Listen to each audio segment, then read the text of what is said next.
More than 13 years after terrorists slammed a jetliner into the Pentagon, how did a postal worker manage to fly undetected through the skies of Washington in a gyrocopter and land right outside the Capitol? While embarrassed national security officials tried to answer that question today, the postal worker from Florida was charged with operating an unregistered aircraft and violating national defense airspace. He could get 4 years if convicted. Here's Homeland Security correspondent Jeff Pegues. Leaving court today, Doug Hughes admitted his plan to deliver a message about campaign finance reform had taken a different turn. Did it go like you expected? No. His trip to Washington in this gyrocopter actually sparked a debate about security. It was flying so low and slow that it may not have shown up on any radar.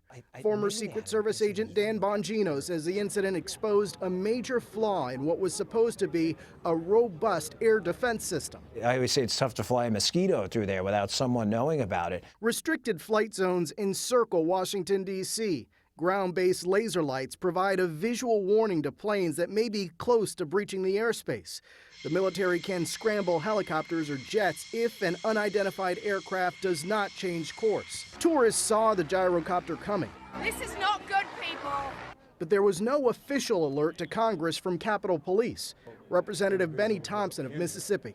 The other thing you have to look at is why our system of detection and identification didn't tell us this person was approaching the Capitol or potentially the White House before he landed.